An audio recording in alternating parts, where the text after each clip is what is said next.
Cumprimento a igreja com a paz do Senhor. Abra sua Bíblia aí no livro de 2 Reis, capítulo 13, verso 14. O tema da campanha é: o céu tem mais. Você crê que todos os milagres que Deus fez na tua vida, Ele ainda tem mais para realizar? Não, você crê que Jesus tem muito mais para realizar na tua vida? Aleluia. Quem achou, diga amém. Vamos à leitura. 2 Reis, capítulo 13, verso 14, diz: Eliseu estava doente da doença que morreu. E Jeoás, rei de Israel, desceu a ele e chorou sobre o seu rosto e disse: meu pai, carros de Israel e seus cavaleiros. E Eliseu lhe disse: toma um arco e flechas. E tomou um arco e flechas. Então disse ao rei de Israel: põe a tua mão sobre o arco. E pôs sobre ele a sua mão. E Eliseu pôs as suas mãos sobre as mãos do rei. E disse: abre a janela para o oriente. E abriu-a. E então disse Eliseu: atira. E atirou. E disse: a flecha do livramento do Senhor é a flecha do livramento contra os sírios, porque ferirás os sírios em Afeca até consumir. E disse mais: toma as flechas. E tomou-as. Então disse ao rei de Israel: fere a terra. E feriu-a 3 vezes e cessou. Então o homem de Deus se indignou muito contra ele e disse: 5 ou 6 vezes deverias ter ferido. Então feririas os sírios até consumir. Porém agora só 3 vezes ferirás os sírios. E a igreja se assenta glorificando ao nome do Senhor, bendizendo o nosso Salvador, glorificando aquele que te mantém de pé todos os dias. Aleluia. Irmão, antes de começar a ministrar a palavra, eu quero te fazer uma pergunta. Você crê que essa palavra é a boca de Deus para a sua vida? Você crê que a palavra que é pregada do altar, ela vem do céu em direção ao teu coração para gerar milagre, livramento, salvação? Você crê nisso? Então, em nome de Jesus, irmão, hoje eu tenho uma palavra para a tua vida. Dentro do tema, o céu tem mais. Mas o Senhor me deu uma palavra. E a palavra é: abra a janela da esperança e atire a flecha da vitória. O que eu tenho hoje para te dizer é uma mensagem profética. E se você crê, sair daqui agarrado nessa palavra, eu creio que você vai ver o milagre de Deus na sua vida. Então fique à vontade para adorar e bendizer o nome do nosso Salvador. Fique à vontade para glorificar o nome dEle. Não fique esperando alguém te motivar, te pedir. Você é livre para adorar aquele que tem o poder de mudar a tua história. Eu estava estudando essa palavra já faz um tempo, e hoje Deus me deu a oportunidade de ministrar ela, e é a primeira vez que eu ministro essa palavra. E o que está acontecendo, melhora um pouquinho por favor o retorno para mim, Vini. O que está acontecendo no cenário? Israel inúmeras vezes tem desobedecido a Deus, tem pecado contra Deus, tem adorado aos ídolos, tem vivido a promiscuidade, tem vivido aquilo que o mundo oferece. O povo de Deus, o reino do norte de Israel, vem sofrendo muito com os ataques dos seus inimigos. Ataques esses que foram provocados pela sua desobediência. O reino do norte está vivendo uma grande miséria, está vivendo um desespero. A Bíblia vai dizer que o rei Jeoacás, pai desse rei que nós vamos falar hoje, sofreu com muitos ataques do Império Sírio. Os ataques eram tão grandes que as forças militares desse povo foi reduzido a nada. O poder militar de Israel, que já foi uma das maiores potências militares do mundo, nesse momento já não serve para mais nada. Lembrando que esse cenário que eles estão vivendo não era a vontade de Deus. Esse cenário que eles estão vivendo foi provocado pela desobediência deles. Joacás morre e passa o trono para o seu filho Joás. Joás herda um trono problemático, cheio de falhas, cheio de perdas, cheio de miséria. E Joás não colabora com a sua história. A Bíblia vai dizer que ele segue os maus caminhos que o seu pai seguia. Além de estar agora numa situação difícil, Joás não conta com a bondade e a ajuda de Deus. O cenário de Joás é um dos piores possíveis, porque quando eu estou em guerra, mas com Deus, eu sei que eu tenho vitória. Agora, quando eu estou no cenário de guerra e sem Deus, não há como vencer. Esse homem, esse rei, está desesperado. E algo de muito ruim vai acontecer na história dele. Ele é um homem que conhece a palavra. Ele é um homem que sabe o caminho que deve trilhar. Ele é um homem que sabe o caminho do templo. Ele é um homem que sabe ao Deus que deve adorar, mas escolheu não obedecer. E a história dele vai de mal a pior. Só que existe um homem chamado Eliseu, um profeta que você provavelmente conhece, um homem usado por Deus, que deu inúmeras vitórias para o povo de Israel. Esse homem era a única esperança desse rei.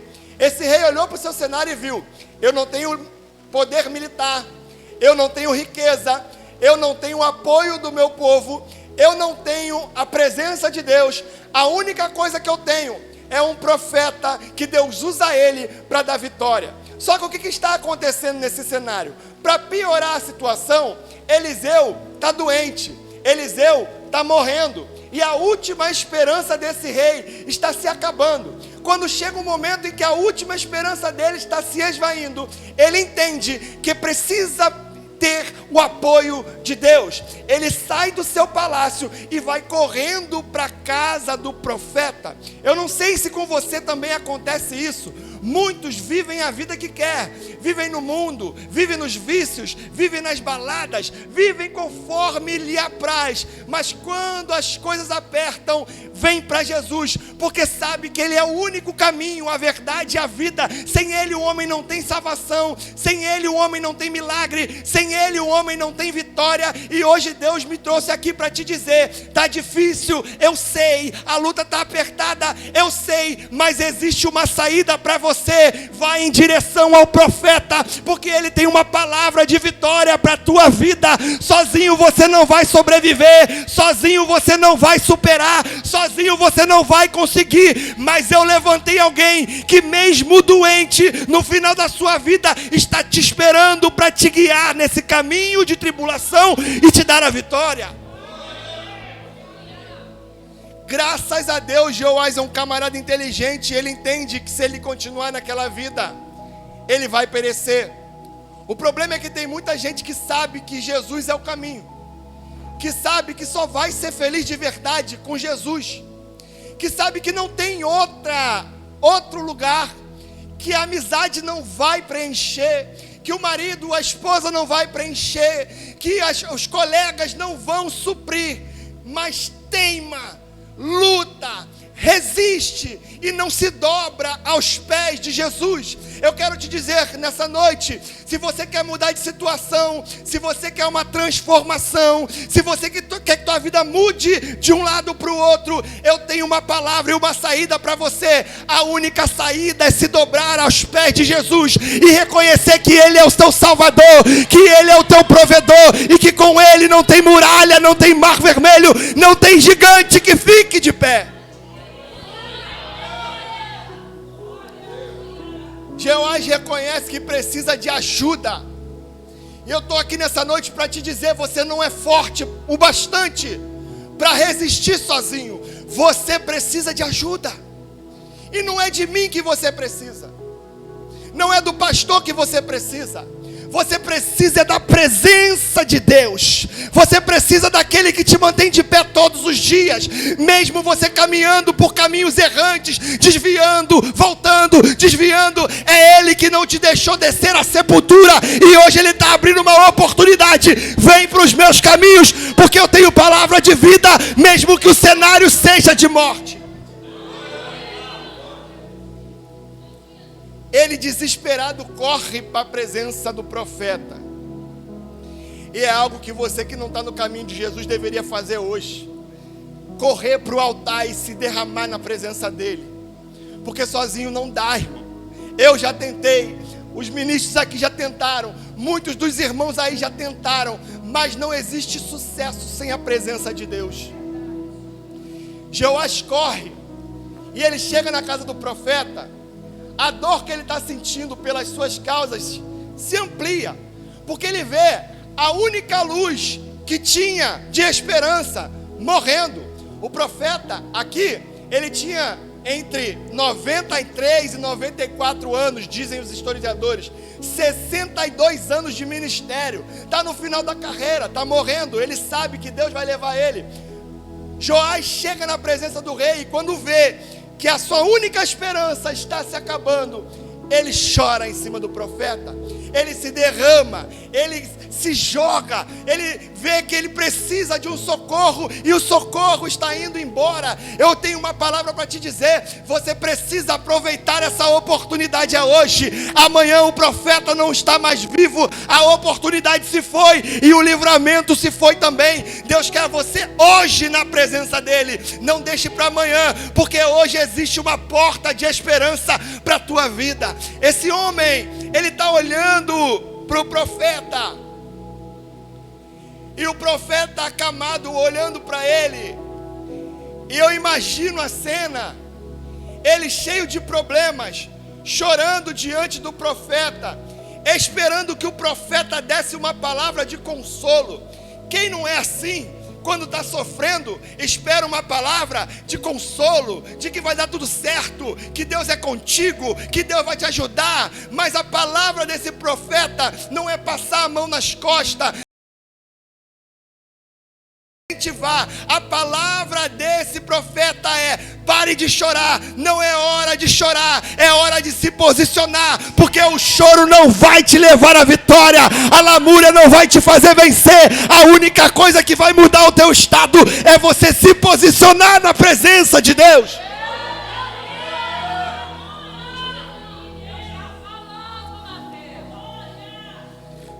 E todo mundo tem seus dias ruins. E o ser humano tende a ter pena de si mesmo. Ai, como eu sofro, ninguém me dá atenção, ninguém me socorre, ninguém me ajuda. É a síndrome lá daquele paralítico do tanque de Betesda. Toda vez que o anjo toca na água, alguém entra na minha frente, ninguém me ajuda, eu sou coitadinho. Mas Jesus está dizendo: você não é coitadinho, você é servo meu. E a partir do momento que você se posicionar, a tua história vai mudar. Para de chorar hoje, levanta, toma uma posição, porque eu quero mudar a tua história.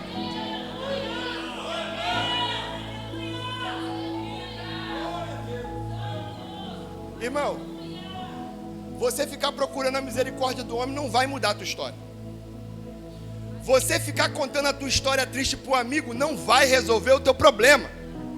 Você ir para a casa do vizinho, ligar para o parente, ligar para a amiga, não vai resolver a tua situação.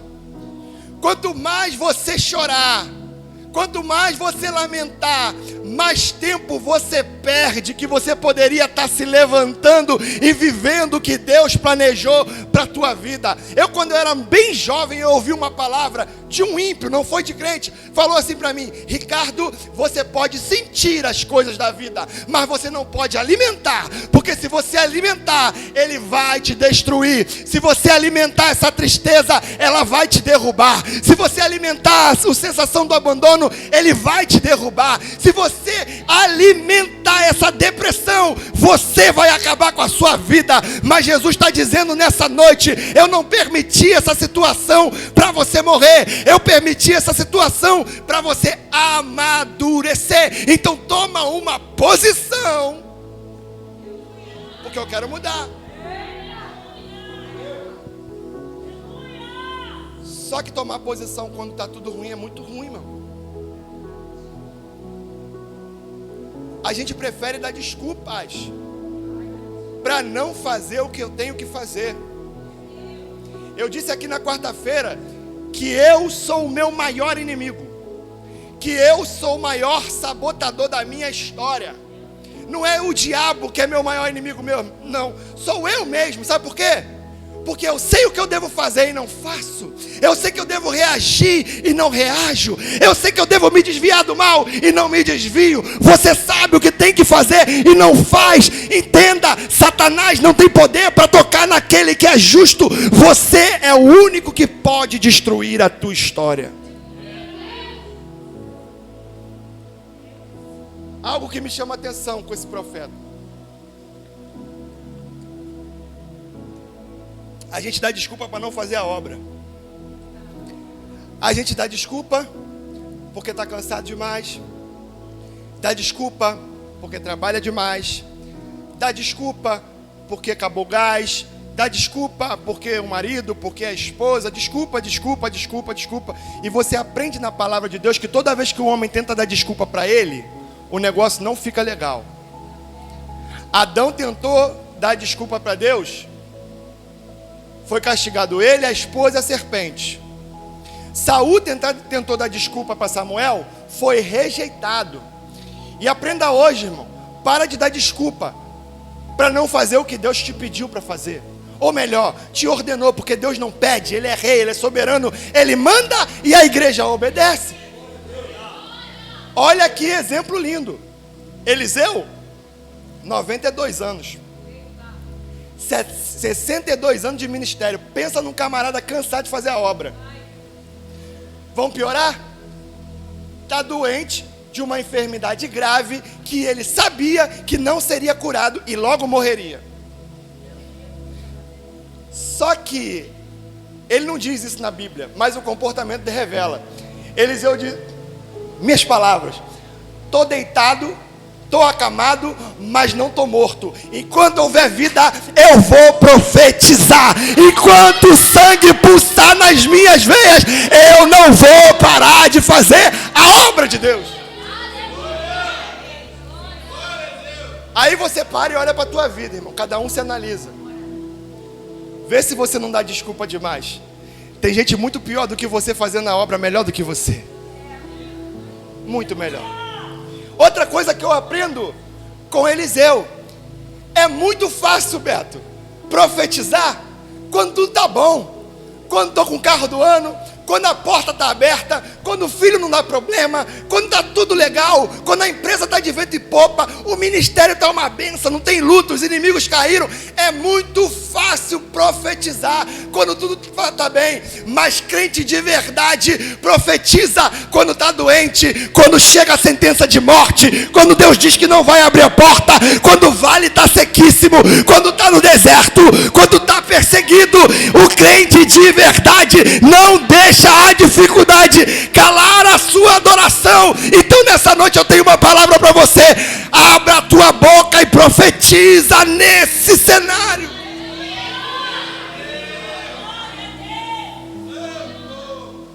Você não tem desculpa para fazer o bem. Foi falado aqui hoje. Não cesse de fazer o bem. Aí eu não faço o bem porque eu tenho os meus motivos. Ah, irmão, Eliseu tinha motivo para falar assim: meu camarada, vai embora, porque eu estou próximo de morrer, não quero atender ninguém. Mas Eliseu entendeu que aquele homem era o representante de uma nação. E se ele deixasse aquele homem ir embora sem uma direção, sem uma palavra, uma nação inteira iria perecer. Eu quero te dizer que se você não abrir a boca para fazer e falar o que Deus te deu, uma nação inteira pode perecer por causa da tua omissão. A tua casa pode perecer porque você não fez e não falou aquilo que Deus queria. Você não pode terceirizar o teu chamado. O que Deus entregou para você é para você.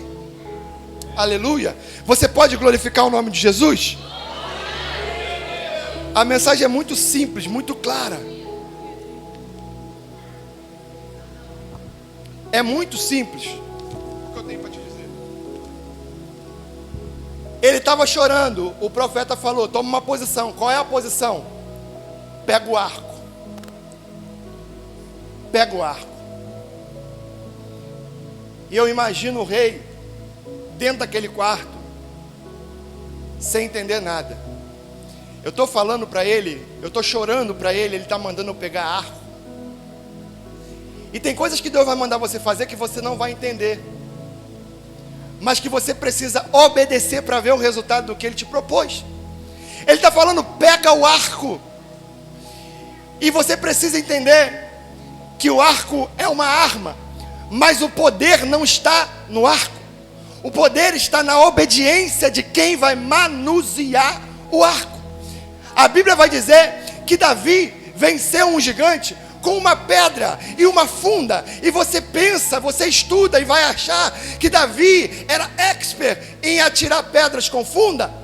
Só que você precisa entender que nunca foi a funda de Davi que derrotou Golias. Foi a aliança que ele tinha com o Deus de Israel que derrotou Golias. A Bíblia vai dizer que Moisés venceu os amalequitas apenas com um cajado. Era somente um cajado. Era loucura para quem ouvia. Mas a obediência de Moisés em fazer aquilo que Deus propôs deu a vitória a um povo inteiro. Eu quero te dizer, por mais que você não entenda aquilo que Deus está te pedindo para fazer, obedeça, porque os caminhos dele são bons e levam à vida eterna. Sansão, irmão, Sansão matou mais de 1000 filisteus. Com o quê?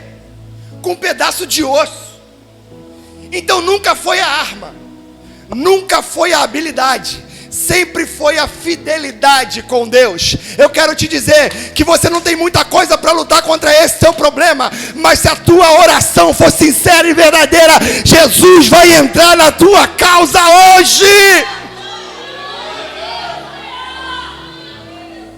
Não é a arma, não é a sua destreza, é o nível de intimidade e entrega que você tem com o Pai. Porque todas as guerras que esse povo venceu nunca foi a mão humana, sempre foi uma intervenção de Deus para que o povo vencesse a guerra. Todas as guerras que você venceu até hoje, por mais que você ache que foi por causa do teu empenho, sempre foi Jesus que te favoreceu e lutou no teu lugar, não deixou o inimigo chegar, não deixou o inimigo levar, não deixou a cova se abrir, sempre foi Deus.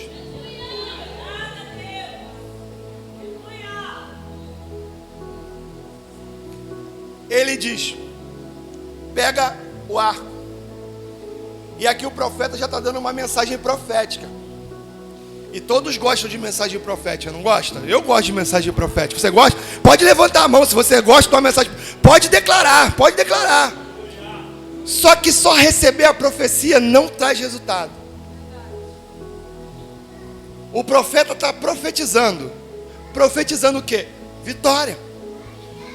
Só que ele está falando: pega o arco e põe a mão no arco. A promessa, Deus cuida de cumprir, mas a tua responsabilidade de se posicionar diante dessa guerra, Deus não vai tirar de você. Enquanto você não se colocar de pé diante desse problema e enfrentar ele frente a frente e dizer para ele: Satanás, tu não tem poder na minha casa. Satanás, tu não tem poder na minha família. Satanás, você não tem poder na minha saúde. Enquanto você não se posicionar e enfrentar de frente, a promessa vai ficar na promessa. Vai ser sempre assim, irmão. É muito triste, irmão. A gente vê pessoas com promessas, irmão. A gente que auxilia a pastora na liderança da igreja, nós vemos muitas pessoas aqui, irmão, com chamado grandiosíssimo. Pessoas com dons. Pessoas, sabe, que que podem preencher lacunas nesse lugar que está faltando, mas sendo derrotadas, porque não se posicionam, vivem da promessa, mas não cumprem o seu papel de viver em santidade, de fugir do pecado, de negar o mal, de fazer o bem, de servir a Jesus, de ser fiel a Ele. E hoje muitos desses estão lá no mundo, cheios de dons, cheios de presentes que Deus deu, mas não desfrutando das bênçãos que o Senhor deu. E hoje Deus está falando nessa noite: tem promessa para a tua vida, sim, pode receber, mas é hora de você se levantar, é hora de você se posicionar, voltar para onde Deus te colocou e nunca mais sair de lá. No versículo 16, a versão Almeida Revista Corrigida vai usar uma palavra que é muito interessante. Ele vai dizer para o rei: retesa o arco. Retesar o arco é puxar a corda para dar tração para a flecha voar.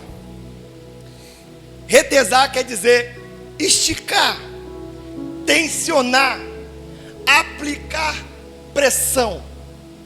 E Deus está falando através do profeta: olha, para que a flecha do livramento possa alcançar lugares mais altos e ir mais longe, precisa aplicar mais pressão.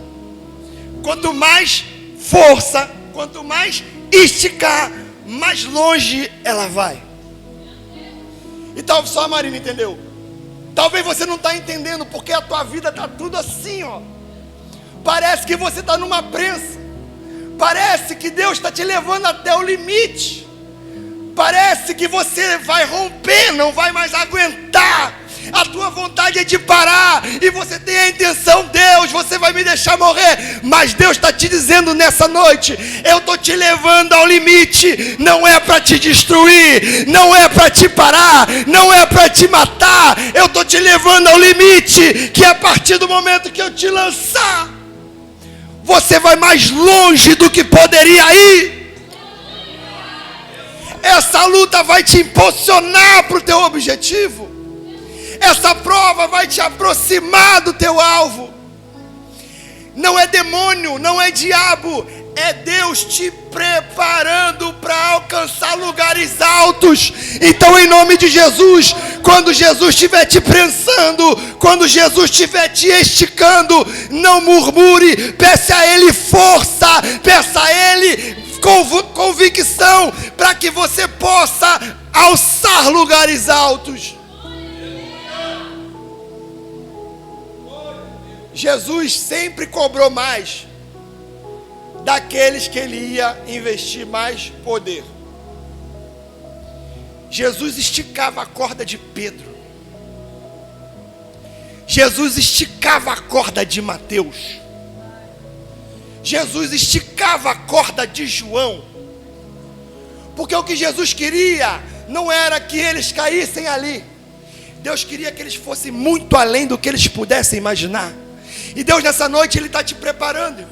Eu estava lendo o livro de Juízes no capítulo 3, que Deus enviou o inimigo para preparar o povo para as guerras e vencer. Jesus te colocou nessa situação para você ter experiência, para você criar maturidade, para você adquirir força, para vencer batalhas ainda maiores do que você tem passado. Ele quer te lançar longe, mais rápido. Quanto mais puxa a flecha, mais veloz ela chega. Jesus está falando: eu estou te preparando, estou te esticando, porque a hora que eu te lançar vai ser de uma vez só. Você vai chegar lá rápido, você não vai entender, a tua vida vai mudar de um dia para o outro, as coisas vão acontecer de um dia para o outro, porque eu estiquei e você suportou, e agora é a hora de você vencer. Quando ele retesa o arco, o profeta está dizendo para ele: você vai ter que entrar nessa batalha. Você tem uma promessa, mas você tem que guerrear. Só que olha que interessante. Chega aqui, Mike, por favor. Olha que interessante. O Mike é o rei. Reteza o ar. Para lá. Olha o que o profeta faz. Ele pega a mão, por cima da mão do rei, e ele auxilia. É ele que dá a direção. É ele que dá a medida de força. Ele está falando para Joás num ato profético: você vai lutar, mas não vai lutar sozinho. Você só vai estar no campo de batalha. Quem vai te direcionar sou eu. Quem vai enviar a força sou eu. Quem vai mirar no inimigo sou eu. Quem vai derrotar o teu inimigo sou eu. Você só tem que crer e ir para o campo de batalha.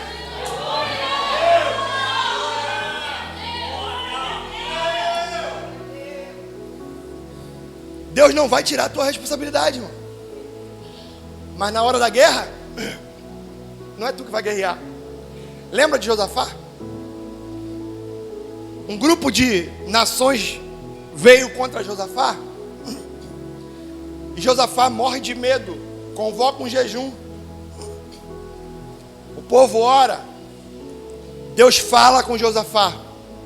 Fala: Josafá, o teu inimigo realmente é muito grande. E eu não vou impedir que ele chegue até o campo de batalha. Você vai para o campo de batalha. Mas não temas. Estai de pé e verá a vitória, verá o livramento. Mas Josafá vai ver o livramento do acampamento? Não! Tem que ir para o campo de batalha. Não vai murmurando, não vai com medo, não vai reclamando. Como é que Josafá vai? Leva as harpas, leva os tamborins, leva o chofar. Quando estiver a caminho da batalha, vai adorando. E a Bíblia vai dizer que quando Josafá e o povo começou a adorar, no instante que ele começou a adorar, Deus entrou no arraial do inimigo, causou uma grande confusão. O inimigo matava o outro inimigo, e eles, quando chegaram no campo de batalha, viram um mar de sangue e seus inimigos derrotados. Só que tem gente que quer passar pela batalha, pelo caminho do campo, reclamando, murmurando. Crente murmurão não recebe terra prometida. O povo ficou 40 anos no deserto, murmurando, reclamando, murmurando, reclamando. No Egito era bom, no Egito era assim. Por que pediu tanto para sair do Egito se lá era melhor do que aqui? Deus dava pão fresco todo dia, água todos os dias. Quando eles quiseram carne, Deus deu carne para eles. Não passavam fome, não passavam frio, não passavam calor, não ficavam sem direção. A roupa não gastava, o calçado não calçava. Viam milagres todas as horas e o povo murmurando. Irmão, como é que eu estou indo no caminho da bênção reclamando? Como é que eu quero que Deus liberte o meu marido eu reclamando? Como é que eu quero que Deus abra a porta murmurando? Como é que eu quero que Deus cure reclamando? No meio da história Deus falou assim: não vai entrar nenhum desses que murmuram e reclamam e tramam contra aqueles que eu coloquei sobre o governo desse povo. Esse povo vai morrer no deserto. Gente indo no caminho da promessa murmurando. É no caminho da promessa que Deus prova a tua fé. É no caminho da promessa que Deus prova a tua fidelidade. É no caminho da promessa que Ele mostra para você que você não é tão santo quanto você pensa, que você não é tão bom quanto você pensa, que eu não sou tão fiel como eu penso. E é nesse caminho que Ele vai me moldando, vai te moldando. E o propósito é que você venha melhorar a cada dia. Mas o povo reclamava. Só que Joás entendia e entendeu que ele tinha que entrar na guerra, mas ele não estava sozinho.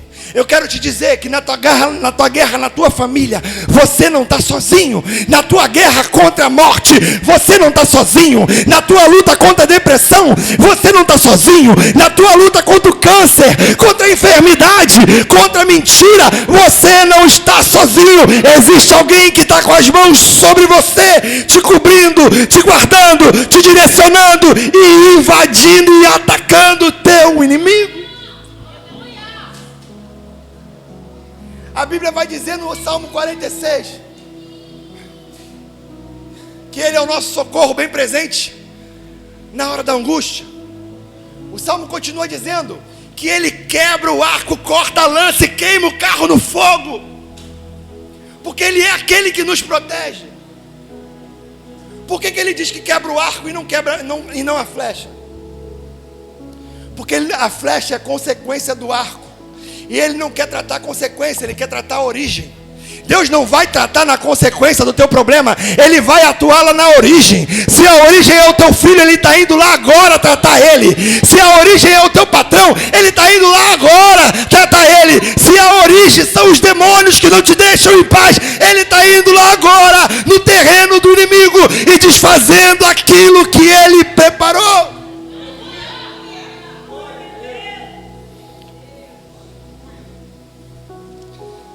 O rei, irmão, todo rei nessa época era um grande guerreiro. E a arma pessoal de Joás era o arco e a flecha. Pensa num camarada habilidoso, com arco e com flecha. Talvez, enquanto Eliseu está tentando ali guiar ele, direcionar ele, ele pode estar pensando: Eliseu, tá velho. Eliseu, tu não aguenta nem contigo. Eliseu, tu entende de profetizar, de arco, entendo eu. E eu imagino na minha cabeça Eliseu falando para ele: não adianta nada ter habilidade, não adianta nada ter destreza, não adianta nada ter um melhor arco possível, se não tiver a direção de Deus. Você entende de arco, mas de direção de Deus entendo eu. Joás aponta a flecha para o oriente, e essa é a flecha da vitória. Eu quero te dizer uma palavra: começa a ouvir a voz do profeta quando ele te aconselha, começa a ouvir a voz do profeta quando ele te direciona, porque você pode entender muito da vida, mas da voz de Deus, quem entende é profeta. Da vontade de Deus, quem entende é profeta. Você pode ser muito bom para administrar a tua empresa, mas da vontade de Deus, quem entende é profeta. E tem muita gente quebrando a cara porque não dá ouvido a profeta. Ouve conselho e faz o contrário, quebra a cara. Ouve direção, faz o contrário, quebra a cara. Porque da tua vida tu entende, mas da vontade de Deus, quem entende é profeta. Então começa a respeitar profeta, começa a honrar profeta, começa a ouvir a voz de profeta. Porque toda vez que Israel ouviu a voz do profeta, eles foram livres dos seus inimigos. Para de ficar lutando, irmão. Para de ficar resistindo contra a autoridade. Para de ser insubordinado. Para de virar narizinho, beicinho. Para de criancice. Deus usa o profeta para te direcionar, para que você não venha cair nos poços da vida. Deus usa profeta para que você não venha perder aquilo que não precisa perder. Enquanto você fica de pirraça, Satanás está aplaudindo e o inferno está em festa. Ouça a voz do profeta. Eles estão ali dentro daquele quarto. Imagino eu, um quarto com pouca luz.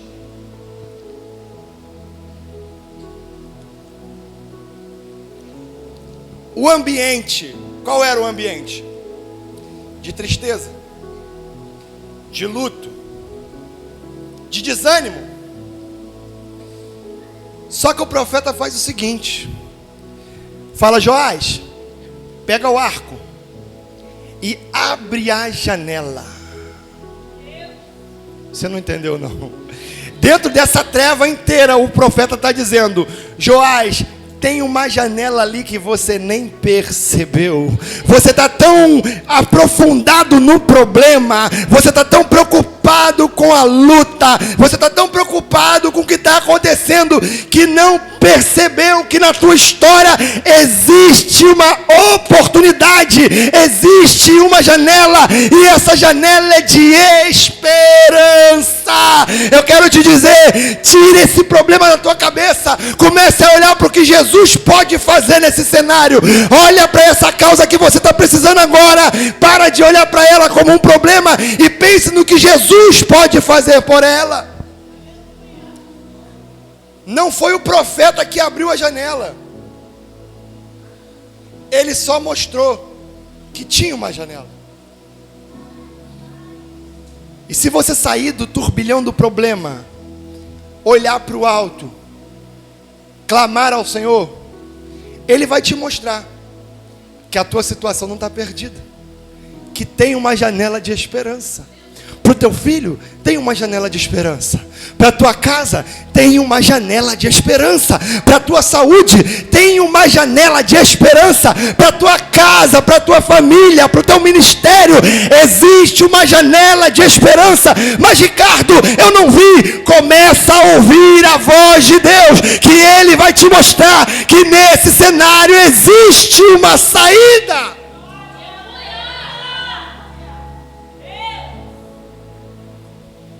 Só que o homem, ele tende a ficar olhando para as coisas ruins, lamentando a situação,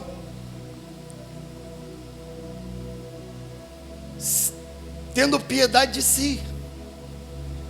E Deus está falando nessa noite: se levanta, ouça a minha voz, porque eu estou te direcionando para uma janela de esperança.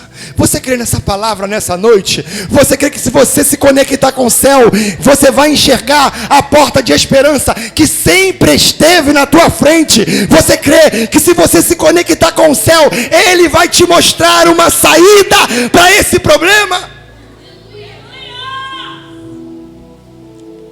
Caminho para o fim.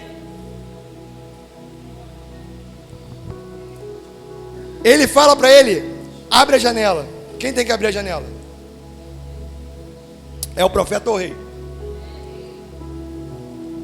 É o rei. Só que ele abre a janela. Ele não abre qualquer janela. Janela é um lugar perigoso. Para lidar com janela, tem que ter intimidade com Deus.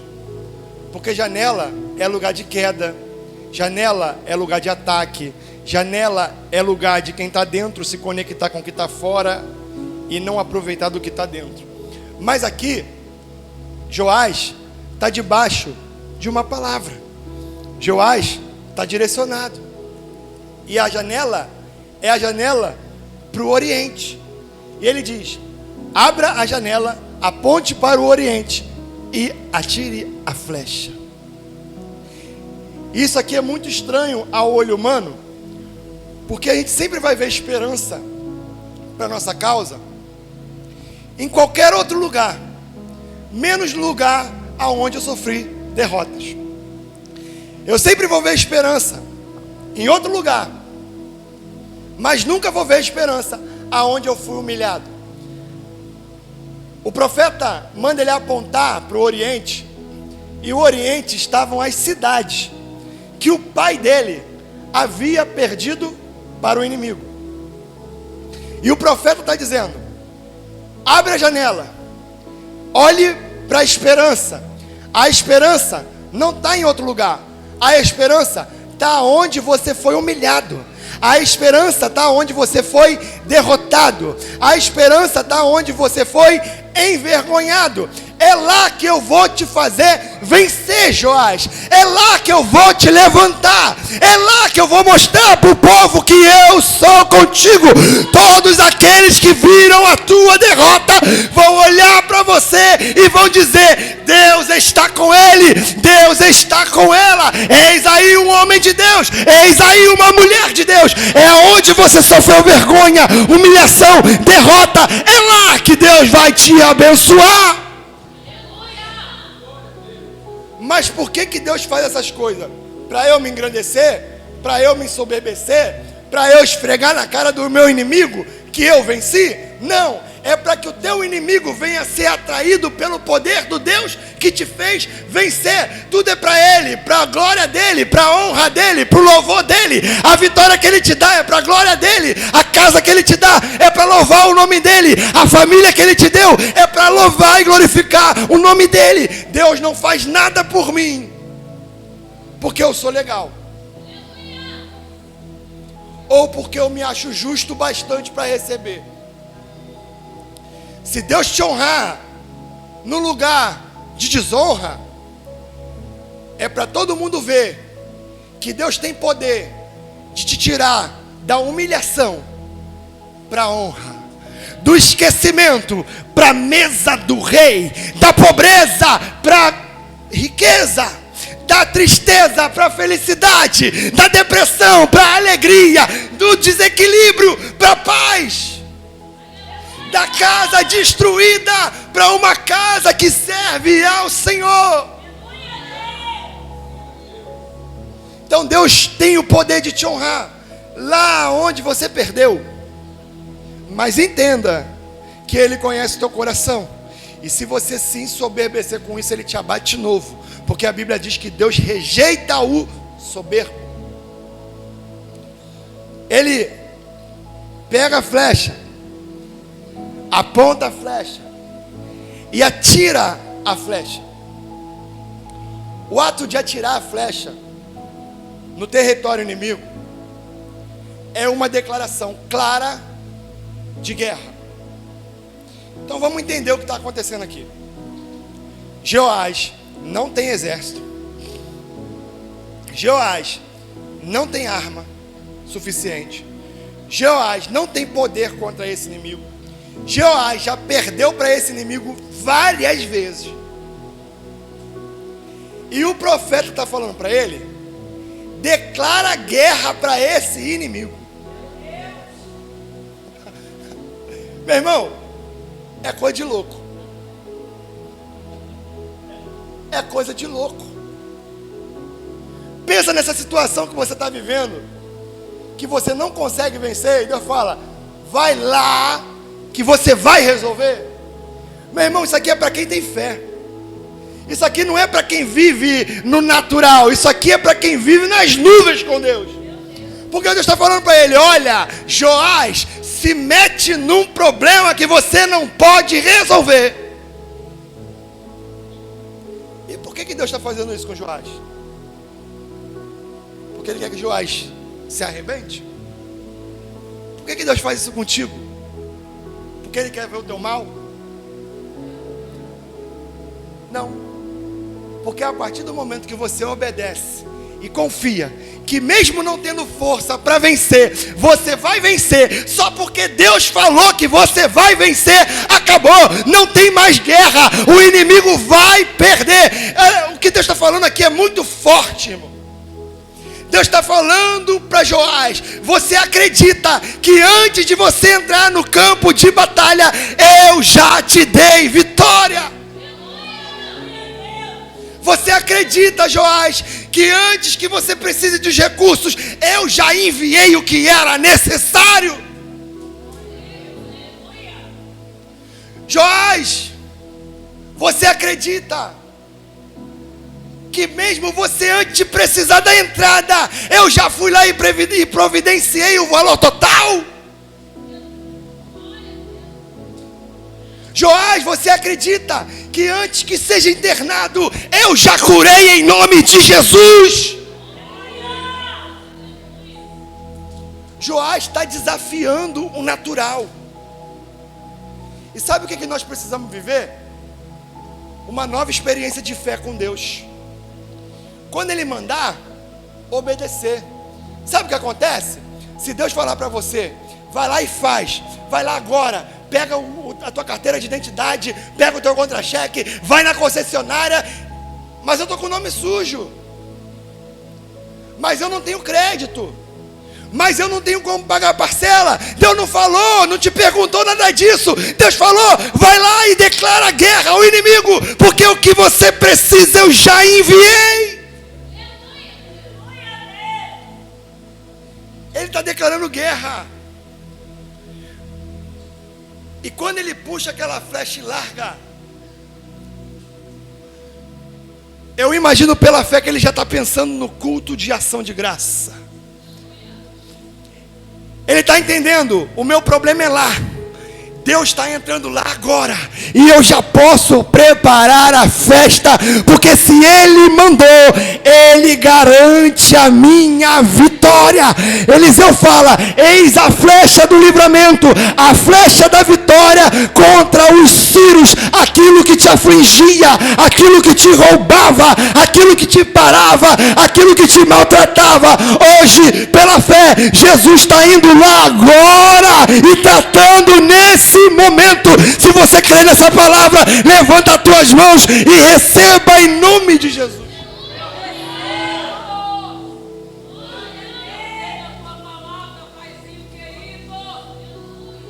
Aí aqui Joás vacila, que o crente tem que vacilar, não adianta, sempre dá um vacilo. Depois disso tudo, o profeta dá uma outra ordem para ele.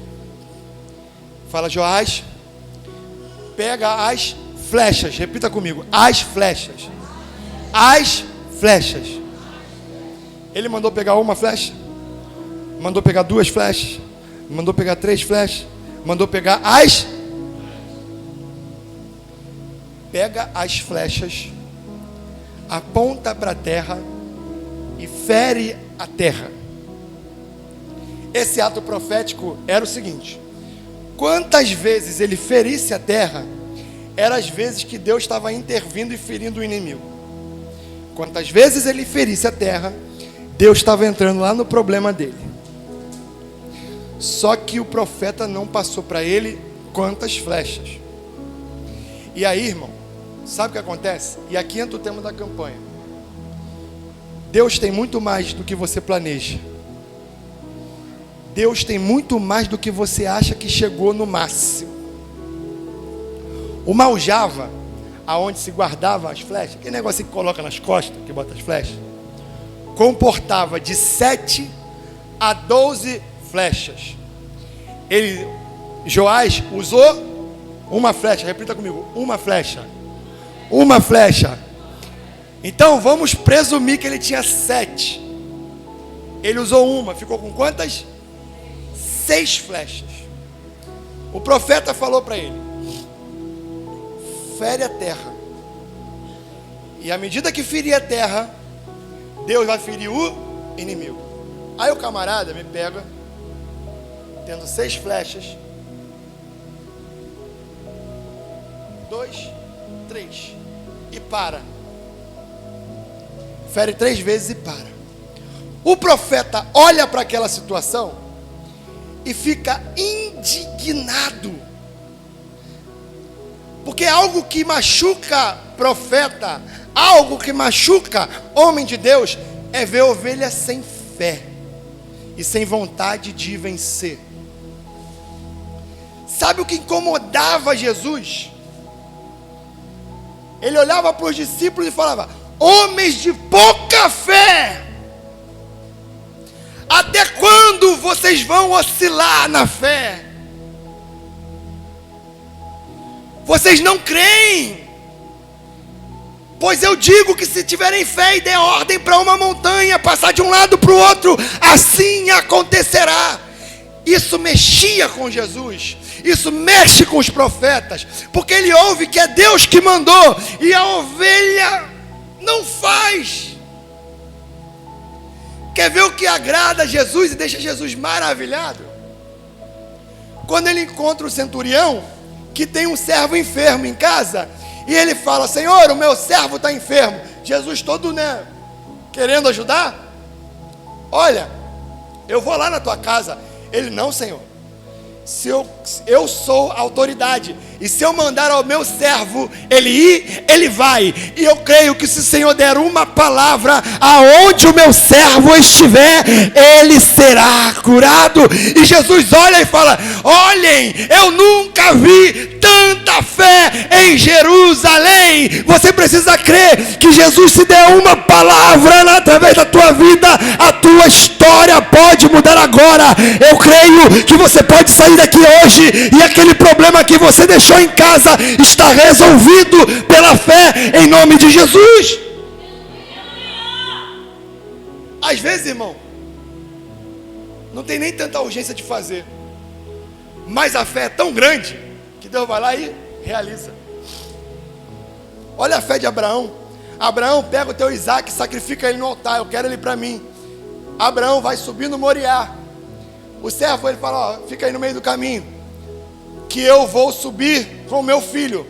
Vamos adorar e voltaremos. Como? Se Deus mandou sacrificar lá, só ia voltar um. Mas pela fé, Abraão cria que de alguma forma Deus proveria para ele o cordeiro. Se fosse necessário matar e Deus ressuscitar, ele acreditava que Deus tinha poder. Ele sabia que de alguma forma ele desceria com o filho dele. E Joás, irmão, dentro dessa experiência, não teve fé, se conformou. Sabe quando as coisas começam a melhorar na tua vida? Tu chega cheio de problema na igreja, aí a igreja ora, intercede, você se arrepende, aí começa a dar aquela leve melhora, sabe, aquela leve melhorazinha. Aí você, bobo, já tá bom, posso descansar. Só atirou 3 flechas. Deus não queria só trazer um pouquinho de entendimento no teu casamento, Deus queria salvar a tua casa, mas você parou no meio do caminho e a obra não foi completa. Deus não queria só você melhorar dessa enfermidade, Deus queria te sarar por completo. Deus não queria somente abrir uma portinha de emprego, Deus queria te dar uma porta que ia solucionar os teus problemas. Mas a tua falta de fé limita o que Deus quer fazer. Olha o que o profeta fala: se você tivesse ferido a terra 5 ou 6 vezes, você não feriria só os inimigos, você ia resolver o problema de uma vez por todas. Sabe por que você está vivendo os mesmos problemas? Porque Deus te mandou ter fé e você ainda não teve fé para lutar até o final. Se você está vendo que não resolveu ainda, continua lançando flechas. Se você viu que ainda não chegou o milagre de Deus, continua lançando as flechas. Se você viu que a porta não abriu, continua lançando as flechas. Se você viu que o filho não se converteu, continua lançando as flechas até Deus fazer aquilo que Ele prometeu. Tu e a tua casa servirá ao Senhor. Não é só você e teu marido, teu filho também, tua filha também, teu sobrinho também, teu neto também, tua parentela também. Deus quer fazer uma obra por completo. Eu vejo Davi, encerra agora, de verdade. É que eu tenho que falar, porque você precisa sair daqui com a fé aumentada.